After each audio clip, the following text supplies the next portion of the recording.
जय हिंद दोस्तों। कैसे आप सभी लोग। आशा करता हूं आप सभी ठीक होंगे, स्वस्थ होंगे और मौज कर रहे होंगे। मैं अंकित एक बार फिर से आपके अपने YouTube चैनल वासुदेवा एजुकेशन में आपका स्वागत करता हूं। और बेटा एक बार फिर से मैं सेकंड सेमेस्टर जूलॉजी के शॉर्ट टाइप इंपोर्टेंट क्वेश्चन लेके आया हूं, और ऐसे क्वेश्चन जिनकी मैं एक जड़ी बूटी तैयार करके लाया हूं, और ऐसी जड़ी बूटी जिसको देखने के बाद में, इसको पढ़ने के बाद में, इसको सीखने के बाद में आपके शरीर में, आपकी रग रग में, आपके पूरे ब्लड में केवल जूलॉजी ही जूलॉजी घूमेगी। और जब आप एग्जाम में बैठोगे तो पेपर इस प्रकार लिखोगे जैसे कि आप तेल पर चल रहे हो, बिल्कुल स्मूथ बना दूंगा आपको। और बेटा अगर आज की बात करें तो आज दोस्तों का दिन बता रहे हैं। वैसे तो दोस्तों का हर दिन दोस्तों का होता है, ऐसा कोई खास दिन नहीं है जो दोस्तों का, दोस्तों के लिए सारे दिन फ्री है। और अगर मैं वासुदेवा चैनल पे खड़ा हूं और जहां वासुदेवा की बात आ जाए तो वहां सुदामा की बात जरूर होती है, क्योंकि इनसे बड़ी दोस्ती किसी ने नहीं निभाई। और बात अगर दोस्त की करूं तो मैं सीधी बात जानता हूं बेटा, दोस्ती स्वार्थ से नहीं निस्वार्थ भाव से चलती है। दोस्त वो नहीं जो गलती होने पर तालियां बजाए, बल्कि दोस्त तो वो है जो गलती होने पर आपको रोके, टोके, समझाए और सही रास्ता दिखाए। दोस्त वो नहीं जो केवल सुख में साथ दे, दोस्त तो वो है जो दुख में सबसे पहले खड़ा हो। दोस्त वो नहीं जो आपके कॉल करने पर बार बार आपका कॉल काटे या अपने आप को बिजी दिखाए, बल्कि दोस्त तो वो है जो जरूरत पड़ने पर सबसे पहले आपके पास है। दोस्त वो नहीं जो आपकी हां में हां मिलाए, बल्कि दोस्त तो वो है जो आपके सामने सच बोलने की हिम्मत रखे, चाहे वो सच कड़वा ही क्यों ना हो। ऐसे दोस्त आपके पास कितने हैं ये आप मुझे कमेंट बॉक्स में जरूर बताइएगा। तो शुरू करते हैं आज का वीडियो, जहां पर मैंने सबसे पहला क्वेश्चन रेडी किया है आपके लिए बेटा। वहां पे पहला क्वेश्चन है बेटा, कोर डेटा की सामान्य विशेषता। कोड डेटा की क्या पूछ रहा है आपसे, सामान्य विशेषता पूछ रहा है। अब कोड डेटा और नॉन कोड डेटा में आपने फर्क देखा होगा, मैं केवल नॉर्मल फर्क बताता हूं। पहला फर्क याद करो, नोटो कोड की उपस्थिति। अगर नोटो कोड है तो वो कौन है बेटा, कोड डेटा।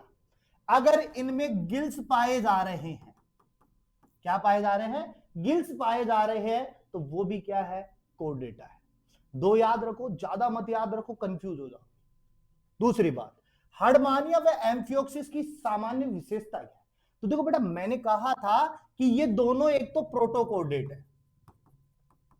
कौन है बेटा, प्रोटोकोडेट है, पहली बात। तो दूसरी बात मैं करूं, दूसरी सीधी बात समझो, इनकी कुछ अवस्थाओं में ही क्या पाई जाती है, नोटोकोड पाई जाती है। यानी जीवन की कुछ अवस्थाओं में नोटोकोड पाई जाती है, सभी अवस्थाओं में नोटोकोड नहीं पाई जाती। अगर किसी की लार्वा में है तो वयस्क में नहीं है, और वयस्क में है तो लार्वा में नहीं है।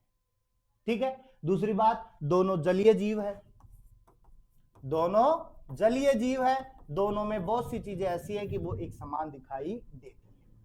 क्लियर बात है। अच्छा आ जाओ, स्विम ब्लेडर क्या है। तो बेटा स्विम ब्लेडर को हिंदी में हम बोलते हैं वाताश्य। क्या बोलते हैं, वाताश्य बोलते हैं। और स्विम ब्लेडर जो है वो एक हवा का गुब्बारा होता है जो मछली को तैरने में, किसकी बात कर रहा हूं बेटा मैं, तैरने में, स्विमिंग में सहायक होता है। मछलियों में माइग्रेशन क्या है, उदाहरण लिखिए। तो बेटा माइग्रेशन का मतलब होता है अभिगमन। क्या होता है, अभिगमन। और अभिगमन का मतलब होता है एक स्थान से दूसरे स्थान पर जाना। तो जैसे अभी मैं यहां खड़ा हूं, मैं यहां से घर चला गया तो ये अभिगमन हो गया। मैं यहां से काम पर जा रहा हूं, जॉब कर रहा हूं, तो वो क्या हो गया, अभिगमन। अच्छा, अभिगमन की जरूरत क्यों पड़ रही है मुझे, काम के लिए पड़ रही है। अब काम, मेरा काम क्या है, पढ़ाना। अब पढ़ाना है तो मुझे क्या मिलेगा इससे बेटा, पैसा।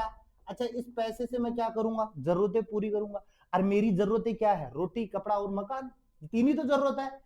अब मछली की जब जरूरत क्या है, ना तो रोटी, सॉरी, ना कपड़ा और ना मकान, दोनों नहीं है। तो वो क्या करता है, इसकी जरूरतें क्या है बेटा, भोजन है। इसकी जरूरत क्या है बेटा, जनन है। दो ही चीजों की जरूरत रखता है, भोजन और जनन। तो जनन के लिए अभिगमन कर ले, या भोजन के लिए क्या कर ले, अभिगमन कर ले। एक स्थान से छोड़ करके दूसरे स्थान पर चला जाए, वही क्या है, अभिगमन। चलो, हर्डमानिया की एफिनिटीज किन किन वर्गों से है, या मैं कहूं किन किन जंतुओं से होगी। तो पहली एफिनिटीज तो आपको याद रखनी है, जैसे कल मैंने बताई थी, हर्डमानिया की किससे थी? एम्फिओक्सिस से। हर्डमानिया की एम्फिओक्सिस से हो जाएगी, एम्फिओक्सिस की हर्डमानिया से। दोनों की कोड डेटा से कर दो और दोनों की नॉन कोड डेटा से कर दो। छोटे क्वेश्चन के लिए तीन ही चीजें याद रखो, हर्डमानिया की कोड डेटा से, हर्डमानिया की नॉन कोड डेटा से, और हर्डमानिया की एम्फिओक्सिस यानी सिफेलो कोड डेटा से। सेम वैसे ही करना है, हर्डमानिया की सॉरी एम्फिओक्सिस की हर्डमानिया यानी यूरो कोड डेटा से, सिफेलो कोड डेटा की कोड डेटा से, सिफेलो कोड डेटा की नॉन कोड डेटा से। क्लियर बात है? शॉर्टकट क्वेश्चन समझा। चलो आगे आते हैं। नियोटेनिक किसे कहते हैं, उदाहरण सहित समझाइए। नियोटेनिक का सीधा सा मतलब है कि जो जीव जो है ना वो कुछ ही समय में व्यस्क अवस्था के रूप में आ जाए, वही क्या है? नियोटेनी। और ये नियोटेनी हम किस में पढ़ते हैं? एम्फीबिया। किस में पढ़ रहे हैं? एम्फीबिया में पढ़ रहे हैं। ठीक है, तो एम्फीबिया में क्या होता है बेटा? यहाँ मेटामोर्फोसिस। नियोटेनी के साथ में आप किसको लेंगे? मेटामोर्फोसिस को ले सकते हो। देखो मेटामोर्फोसिस से क्वेश्चन था अपने पास में, चलो पीछे दिखेगा, बाद में बताएंगे। मेटामोर्फोसिस का सीधा मतलब है बेटा अपने पास में एग, एग से लार्वा और लार्वा से अडल्ट। तो इन्हीं के बीच की जो अवस्था है ना, उन्हीं को हम क्या कहते हैं? नियोटेनी कहते हैं। क्या कहते हैं? नियोटेनी कहते हैं। अच्छा, मैमल्स में दांतों के प्रकार कौन से? तो बेटा दांतों के बहुत सारे प्रकार हैं, चाहे अग्रदंती हो, चाहे पार्श्वदंती हो, चाहे गर्तदंती हो, या मैं कहूं कि एक बार दंती हो, द्विबार दंती हो, या बहुबार दंती हो। ये दांतों के प्रकार ही तो है अपने पास में। और ये भी ना हो तो हम ये कह दें कृतनक, रदनक, अग्रचवर्णक और चवर्णक, या मैं कहूं इंसीजर, कैनाइन, प्रीमोलर और मोलर। क्या काम करते हैं? काटने का काम करते हैं, चबाने का काम करते हैं। ठीक है। अच्छा, एम्फीबिया की उत्पत्ति कैसे हुई? एम्फीबिया की ओरिजिनेट क्या है? तो सिंपल बात करो, मछलियां थी अपने पास में। मछलियां कहां पर थी बेटा? जल में। अब एम्फीबिया कहां है? दोनों जगह है, तो हम कह देंगे जल से भूमि की ओर। क्लियर बात है? अच्छा, एवीज में उड़ान के अनुकूलन, तो बेटा उड़ने के लिए क्या क्या चाहिए? पंख चाहिए, हड्डियां मजबूत होनी चाहिए, हड्डियां खोखली भी होनी चाहिए, क्योंकि हड्डियां खोखली होंगी तो वेट कम होगा, वेट कम होगा तो आराम से उड़ पाएंगे। समझ रहे हो बात को? तो ये उड़न के अनुकूलन हो गए। रेप्टिलिया की सामान्य विशेषता क्या है? तो रेप्टिलिया कहां रह रहा है बेटा? रेप्टिलिया कहां रह रहा है? भूमि पर। पहली बात, रेप्टिलिया लगभग क्या बनाता है? बिल बनाता है। रेप्टिलिया भूमि पर रह रहा है तो कौन सा संशोधन हो जाएगा? द्वारा फुफ्फुसीय शोषण हो जाएगा। ये सामान्य विशेषता हो गई। चलो, मैमल्स में अडेप्टिव रेडिएशन का, तो आप सीधी बात समझो, डार्विन की फिंचेज ले सकते हो। यहां पे डार्विन की फिंचेज ले सकते हो, वो बार बार चेंज हो रही थी, पेंजेनेसिस का सिद्धांत दिया था डार्विन ने। चलो, इसके बाद क्वेश्चन देखते हैं। इसके बाद अगर क्वेश्चन देखें, गैमेटोजेनेसिस क्या है? तो बेटा सिंपल बात समझो, गैमेट, गैमेट का मतलब हो गया युग्मक, जेनेसिस का मतलब हो गया बनाना। तो युग्मक बनाने की प्रक्रिया क्या है? गैमेटोजेनेसिस। अच्छा, स्पर्मेटोजेनेसिस में क्या है? तो कौन सा युग्मक बन रहा है स्पर्मेटोजेनेसिस में? तो फिर आ जाओ, शुक्राणु। स्पर्म का मतलब शुक्राणु और जेनेसिस का मतलब बनाना, शुक्राणु बनाना। फिर ऊजेनेसिस, ऊ का मतलब क्या है बेटा? ओवम, और जेनेसिस का मतलब बनाना, ओवम बनाना या अंडा बनाने की प्रक्रिया। क्लियर बात?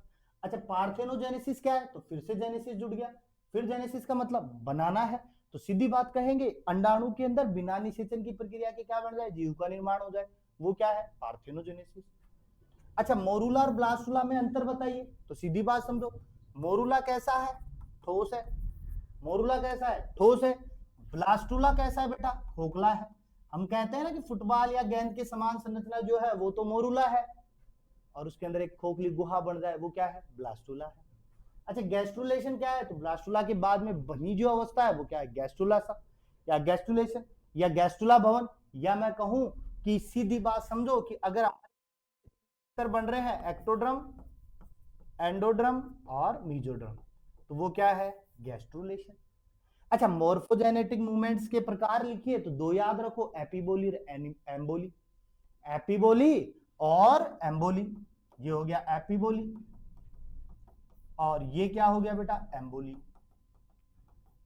अंतर्ग्रहण, अभिसरण, प्रसरण, ये सब किसके पार्ट हो गए, मोर्फोजेनेटिक के। चलो, फर्टिलाइजेशन की प्रक्रिया संक्षेप में लिखिए। तो फर्टिलाइजेशन के लिए मैंने सिंपल कहा, पकड़ना है, स्पर्म के बाद में क्या पकड़ना है बेटा, ओवम पकड़ना है। जब ये दोनों पकड़ में आ जाए तो क्या बना दूंगा मैं, जाइगोट।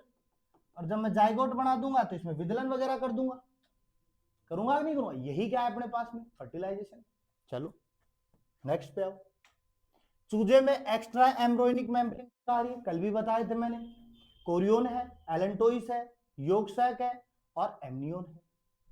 अच्छा, डेवलपमेंटल डिसऑर्डर यानी परिवर्तन के कुछ विकार कौन से हो सकते हैं, तो आप यहाँ पे अनुवांशिकी विकार को उठा के चलो, सिंपल सी बात है, डाउन सिंड्रोम है, टर्नर सिंड्रोम है, क्लाइनफेल्टर सिंड्रोम है, या मेंडेलियन विकार के ले लो, कलर ब्लाइंडनेस ले जाओ, हीमोफीलिया ले जाओ, है सिकल सेल एनीमिया ले जाओ, ये सब क्या हो गए अपने पास में, फिनाइल कीटोन्यूरिया ले जाओ, ये डेवलपमेंटल डिसऑर्डर हो गए।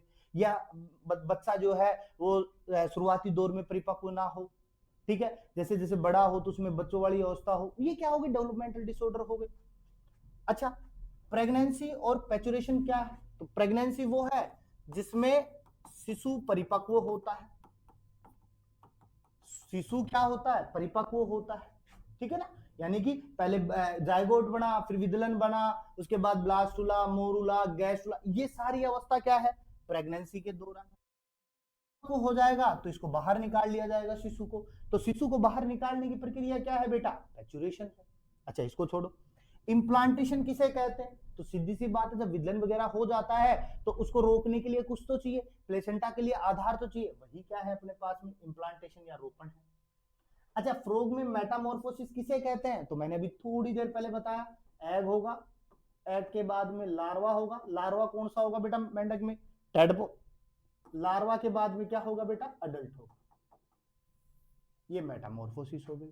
अच्छा, लिम्ब रीजनरेशन क्या है, तो बेटा अगर कोई हड्डी टूट जाए तो उसको दोबारा बनाने की जो प्रोसेस है वो क्या है अपने पास में, लिम्ब रिग्रेशन है। तो ये हमारे पास में कुछ इंपॉर्टेंट से क्वेश्चन हो जाते हैं जो आपके सेकंड सेमेस्टर के short type very very important question है। तो बेटा दोस्तों के साथ में दबा के शेयर करो, और जैसे मैंने शुरुआत में बताया कि दोस्तों का साथ देना चाहिए, तो उन्हीं दोस्तों के साथ में शेयर करो, दबा के शेयर करो, जिससे सभी को पता चले कि यहाँ कुछ चल रहा है वासुदेवा एजुकेशन पे। और कमेंट में जरूर बताना कल कि आपका पेपर कैसा जाता है। तो मिलते हैं नेक्स्ट वीडियो में, तब तक के लिए आप चैनल को सब्सक्राइब करो और फैला दो वीडियो को, और बेल आइकन को दबाना मत भूलना, क्योंकि नोटिफिकेशन बहुत जरूरी है जिंदगी में, तो नोटिफिकेशन उसी से आएगा, तो दबा दो।